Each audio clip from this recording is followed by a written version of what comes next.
Hello and welcome to कहिए जनाब। आज हमारे साथ हैं सुब्रमण्यम स्वामी। चलिए पता करते हैं स्वामी भ्रष्टाचार खिलाफ मुहिम क्यों चला रहे हैं, क्या ये असल में ब्लैकमेलर हैं और स्वामी आखिर चाहते क्या हैं और कब ए राजा के खिलाफ केस फाइल करेंगे जिसे इन्होंने वादा किया है। Welcome to the show. बताइए कि आप ए राजा जिन्होंने इस देश को इतनी बड़ी तरह से लूटा, कब क्रिमिनल चार्जेस उनके खिलाफ फाइल कर रहे हैं, कब प्रोसिक्यूट कर रहे हैं? मैं सोच रहा हूँ कि ये दिसंबर फर्स्ट वीक में 7 तारीख के पहले कुछ फाइल करने के लिए मेरा विचार है। क्रिसमस का तोहफा? क्रिसमस तो बहुत पहले करूँगा, हाँ। परंतु करने वाला हूँ, सारे तैयारी पूरी हो गई है। और पहले तो मैं राजा का ही नाम रखूँगा, बट सेक्शन 319 CRPC में मैं और भी नाम बाद में जोड़ सकता हूँ।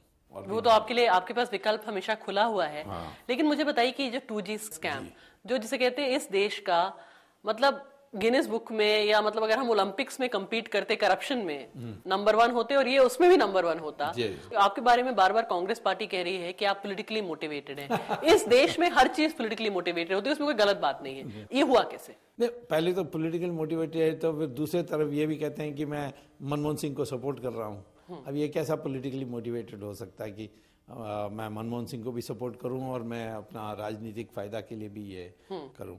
नहीं, ये हुआ कि जब जनवरी 10 तारीख को मारामारी हुई थी संचार भवन में, तो 2 ऑफिशियल्स मेरे पास आए थे, सीनियर ऑफिशियल्स। आप कब की बात कर रहे हैं? जिन्होंने वो so called option, first come first serve basis, जो राजा ने टर्म्स बदल के किया था ये। जी।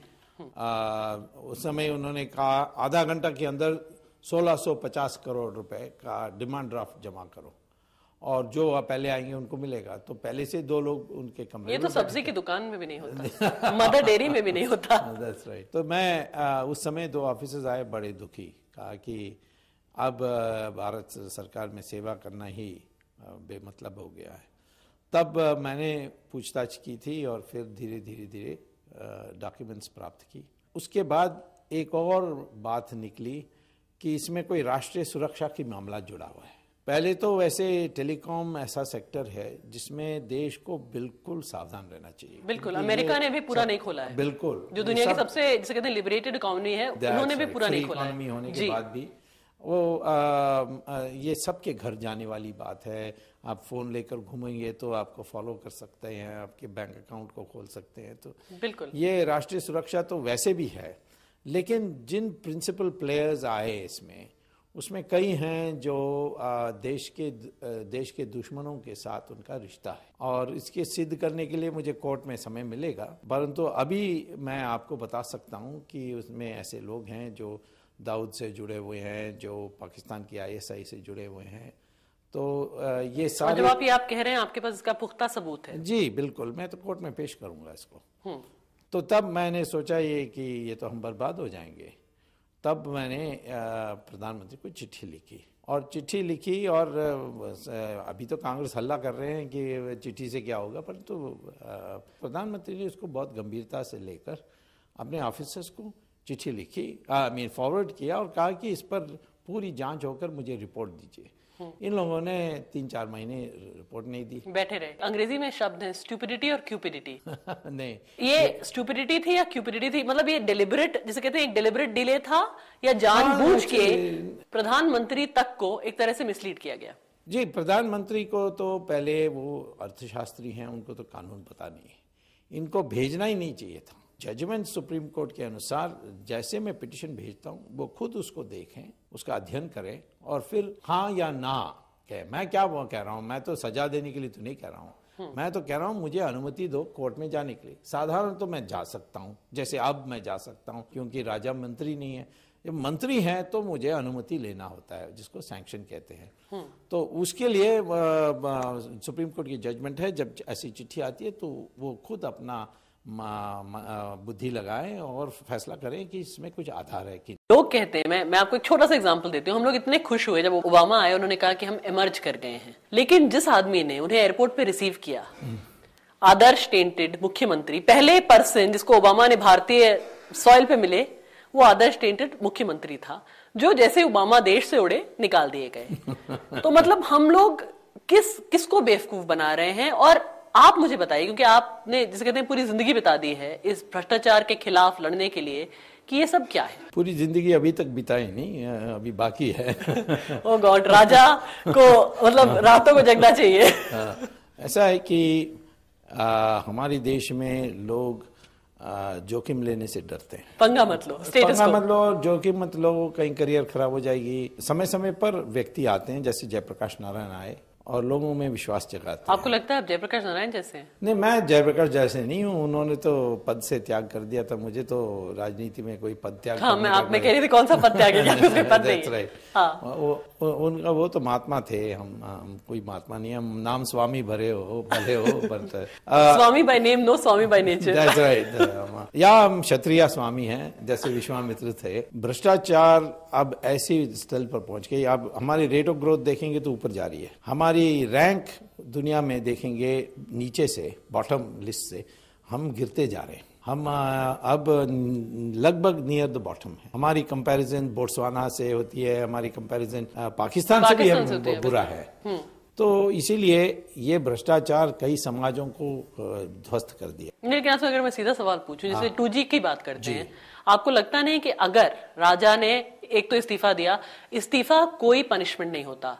आज तक इस देश में कोई राजनेता भ्रष्टाचार की वजह से जेल नहीं गया, सजा में नहीं गया। सजा में नहीं गया। एक गया है प्रिवेंशन ऑफ करप्शन एक्ट में, और वो भी मध्य प्रदेश में 1952 2G स्कैम में। मुझे बताइए कि राजा ने इस्तीफा दे दिया, उसके बाद वो लाइसेंसेस कैंसिल क्यों नहीं हुए? वो उस पर अब भविष्य प्रधानमंत्री का निर्भर है। मैंने प्रधानमंत्री को जरूर कहा है, उनको चिट्ठी भी भेजा है, ये कहकर कि अभी तक आपकी जो विलंब आपने किया मेरे सैंक्शन पर, उसमें आपका नियत खराब नहीं था, लेकिन अब सब पता लग गया है।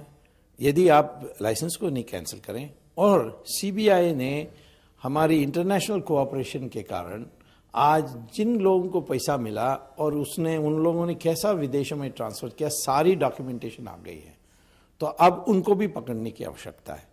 यदि आप ये नहीं करोगे तो फिर आप प्रधानमंत्री बनने लायक नहीं हो। वही है मापदंड उसके लिए। मैं कहता हूं कि अभी शुरुआत तो हुई है, नोटिस वैसे गए हैं, परंतु मैं इसमें भी कोर्ट में मेरा एक याचिका पड़ा हुआ है दिल्ली हाई कोर्ट में, और मैं उस पर भी जाके ये लाइसेंस कैंसिल करने के लिए आऊंगा, क्योंकि ये मामला सुप्रीम कोर्ट में आई थी, जिसमें पब्लिसिटी हमारे मीडिया में नहीं हुई, लेकिन उसमें यह तय हुआ कि ये जो first come first serve policy और डेट एडवांस करने की ये अवैध है।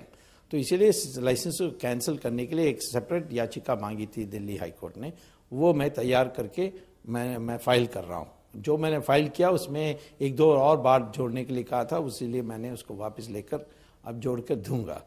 और या प्रधानमंत्री करें, ये कह सकते हैं कि जिनके पास अभी लाइसेंस मिली है वो डिफरेंस दे दें मार्केट प्राइस, और या लाइसेंस वापस करके चले जाए। मैंने सुना एक लाइसेंस वाला जिसने खरीदा है स्वान से या किसी और से, एटिसलाट, वो अब अफ्रीका जाना पसंद कर रहे हैं, वो छोड़ के जाना। मतलब आप लोगों को देश छुड़वा रहे हैं, आप क्या करते अच्छा है, क्योंकि हम ये अपने आप कर सकते हैं, इसके लिए विदेशी कंपनी की आवश्यकता नहीं है। तो मैं ये समझता हूँ कि राष्ट्रीय सुरक्षा का सवाल इसमें है। 10 रुपए चोरी करो तो जेल जाओगे, 10,000 करोड़ रुपए चोरी करो तो तुम्हारे साथ कुछ नहीं होने वाला। नहीं, देखिए ये तो निराशा का भाषा हो गया है। ऐसा मैं तो समझता हूं कि हमें आशावादी होनी चाहिए कि हमें ये करना है, देश को सुधारने के लिए प्रयास तो करना चाहिए। जो पहले नहीं हुआ इसके अर्थ ये नहीं कि पीछे नहीं हुआ।